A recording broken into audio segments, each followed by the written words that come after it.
السلام علیکم ورحمۃ اللہ وبرکاتہ۔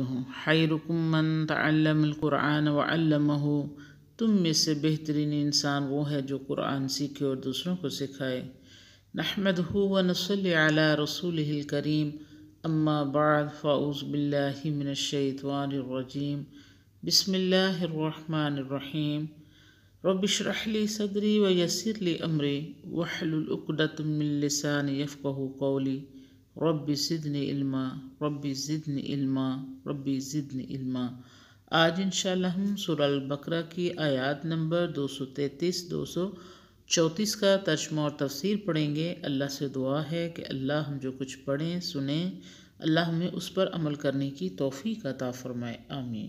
والوالدات یرضعن اولادہن حولین کاملین لمن اراد ان یتم الرضاعہ وعلی المولود له رزقهن وكسوتهن بالمعروف لا تكلف نفس إلا وسعها لا تضار والد بولدها ولا مولود له بوالده۔ اور بچے والی عورتیں اپنے بچوں کو دودھ پلائیں پورے 2 برس، جو کوئی چاہے کہ وہ دودھ کی مدت پوری کرے، اور لڑکے والے باپ پر ان عورتوں کا کھانا اور کپڑا دستور کے موافق واجب ہے۔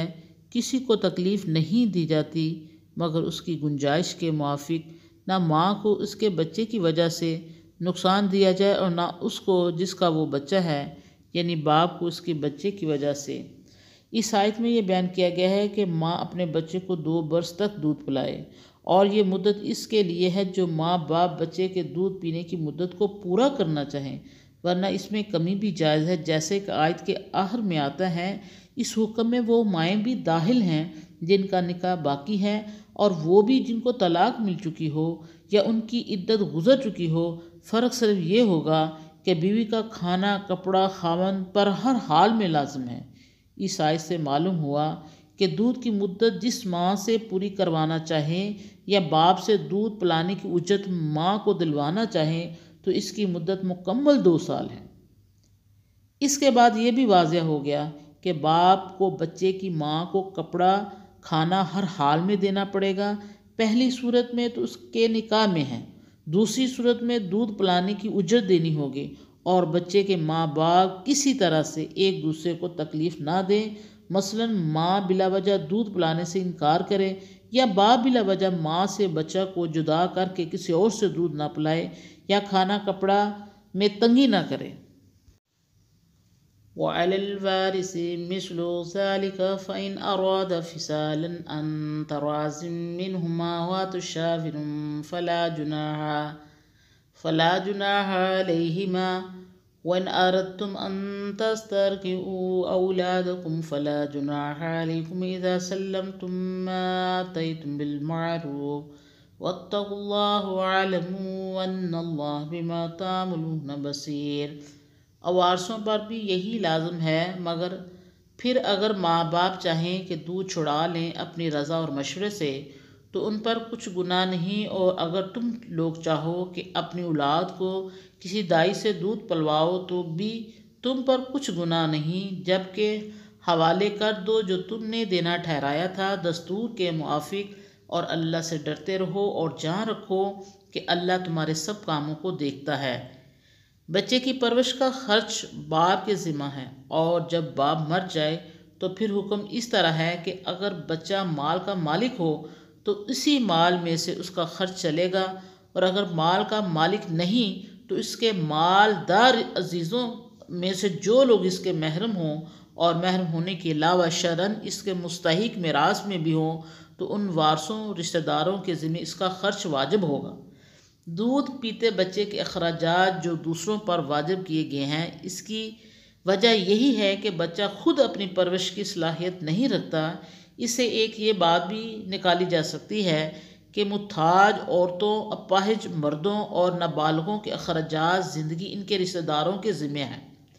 اس کے بعد یہ حکم بھی دے دیا کہ اگر والدین 2 برس سے پہلے ہی دودھ چھڑا دینا چاہیں تو ان پر کوئی گناہ نہیں، لیکن یہ فیصلہ وہ باہمی اصلاح و مشورے سے کریں۔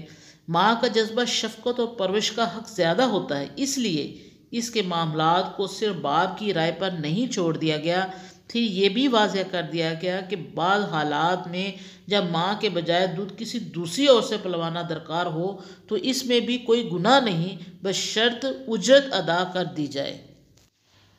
والذین یتوفون منکم ویذرون ازواجا یتربصن بانفسہن اربعۃ اشہر وعشرا فإذا بلغن أجلهن فلا جناح عليكم فيما فعلن في أنفسهن بالمعروف واللہ بما تعملون خبیر۔ اور جو لوگ تم میں سے مر جائیں اور اپنی عورتیں چھوڑ جائیں تو چاہیے کہ وہ عورتیں اپنے آپ کو 4 مہینے اور 10 دن انتظار میں رکھیں، پھر جب اپنی عدت پوری کر چکیں تو تم پر کچھ گناہ نہیں اس بات میں کہ وہ اپنے حق میں قاعدے کے موافق کریں، اور اللہ کو تمہارے کاموں کی خبر ہے۔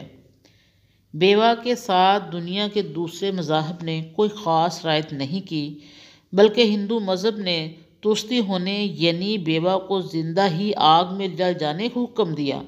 اسلام نے بیوہ کو زندہ رہنے اور پوری طرح زندہ رکھنے کا حق بخشا ہے، اور یہ حکم نافذ کیا ہے کہ عورت خاوند کی وفات کی تاریخ سے ٹھیک 4 مہینے اور 10 دن تک اپنے آپ کو روکے رکھے، نکاح اور اس کے متعلق دوسری باتوں کی طرف توجہ نہ دے، بناؤ سنگار نہ کرے۔ اگر اس دوران میں یہ معلوم ہو جائے کہ وہ حاملہ ہے تو اس کی عدت بدل جائے گی اور اسے واضح حمل تک اپنے آپ کو دوسرے نکاح سے روکنا پڑے گا۔ جب بیوہ کی عدت ختم ہو جائے تو نکاح کا پیغام دینے میں کوئی مذائقہ نہیں۔ یہاں خطاب تمام امت کو ہے، یعنی تم پر ایسی بات کے جائز رکھنے میں کوئی گناہ یا حرج نہیں۔ اس سے یہ بات بھی نکلتی ہے کہ اگر کوئی شخص اگر خلاف شرعن کام کرے تو دوسروں پر واجب ہوتا ہے کہ وہ اپنی ہمت اور طاقت کے مطابق اسے روکے، ورنہ یہ بھی گناہ گار ہوں گے۔ اس لیے انہیں دیکھنا چاہیے کہ بیوہ کی عدت کے بعد عورت میں جو کوئی کارروائی کرے وہ شریعت کے قانون اور دستور سے باہر نہ ہو۔ یاد رکھو اللہ تعالیٰ تمہارے کاموں سے پوری طرح باخبر ہے اور وہ ضرور تم سے حساب لے گا۔ وآخر دعوانا ان الحمد للہ رب العالمین۔